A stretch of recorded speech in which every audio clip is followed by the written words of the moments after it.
Hey there, welcome to our channel. Today, we're going to discuss a topic that affects. So, every once in a while, I like to dive into the realm of the bedroom when it comes to the ladies. Because, well, like everything else, we are complicated and some things can't get explained enough. So, experience, I would have to agree that these are also some things that have come up in my life as well. So, if you like this kind of content, make sure to subscribe to my channel and hit the like button.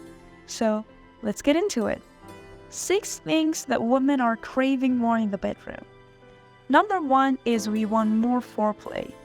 Now, this by far came up the most, and I think a lot of times guys think that foreplay is only about being sexual. Foreplay is quite a large umbrella, and a couple of things that kept coming to the surface was that women felt men were only touching them or giving them attention when they wanted to get it on.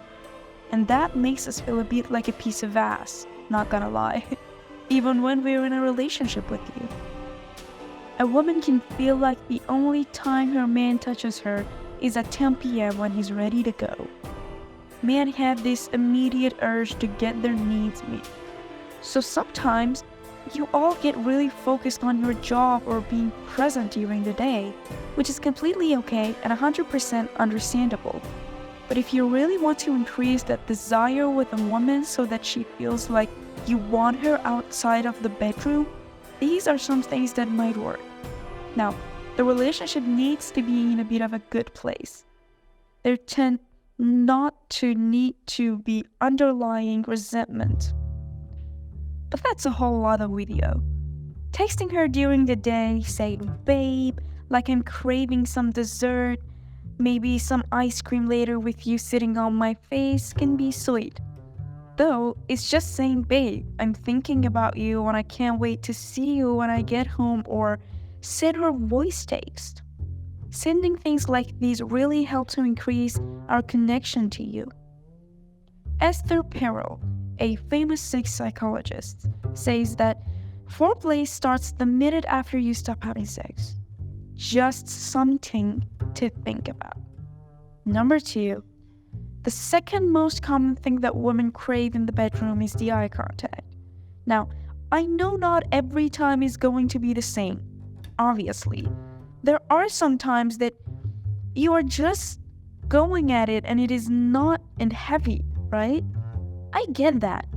But there is this build-up that can happen where maybe you're doing missionary and you just stop and look at us and have this kind of steamy make-out session. It makes us feel so connected to you and we feel so seen. It's quite vulnerable when it's done right. It can just elicit feelings of bonding and closeness that you can't get anywhere else. Also, when I coach my guys who have a bit of a harder time lasting, this is a great way to slow things down a bit. Just take a pause and look into her eyes. I mean, you could crack a joke, but that's like next level mastery. Laughing in bed is so much fun when you're truly comfortable with someone. It increases dopamine and it makes it just that much more enjoyable. So look into her eyes, guys. I promise you she will feel so good and so much more close to you. Number 3, we want you to make a little noise. Okay, so for all of my silent love makers out there, no hate to you. I'm just sharing with you that. And this goes for the same for women as well.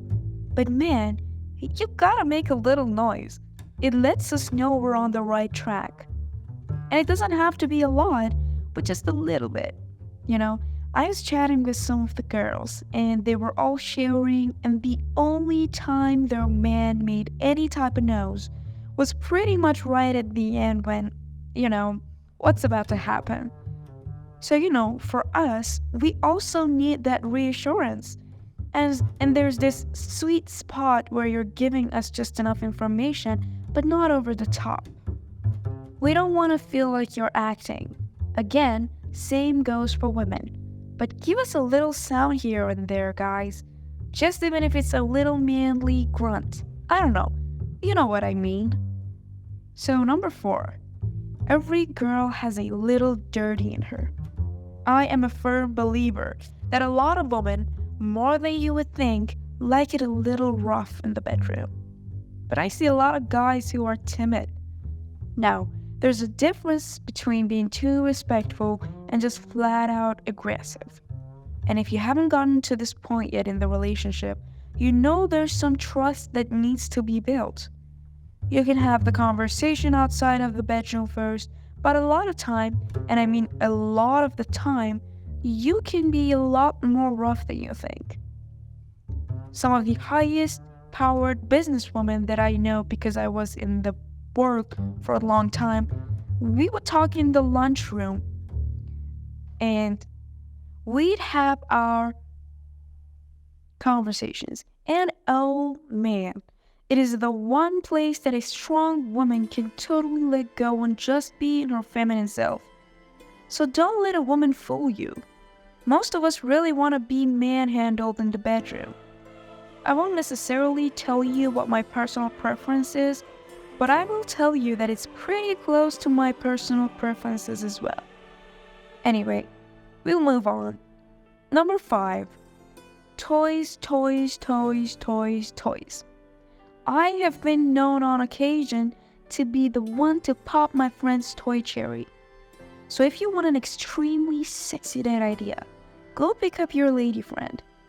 And let's say you've been dating for, I don't know, a couple of months, and you want to spice things up a little bit. You want to take it to the next level. Go on a date, pick her up, and take her to the toy store and shoot. Pick out something for yourself if you're too inclined. Toys can completely elevate the experience for both of you. And I know many guys who actually like toys as well. It's a total buzzkill when a man gets his ego hurt by a woman who wants to use these. This has nothing to do with you. And in fact, if you look up something called the orgasm gap, you will see that cis heterosexual women actually have the least orgasms out of any of the groups. Lesbians are having more orgasms than we are. Not that it's a big deal, no judgment, but 75% of women on average do not have orgasms vaginally. So we need some extra help sometimes. So please don't take it personally. This has nothing to do with you. Okay, lastly, hold us after. One of the things that, of course, I had to learn about men was that there's this little intense thing that happens to you after you're done, and you get really tired. It's funny. They joke about in it. About you. Please like the video and subscribe to this channel. Thanks for watching.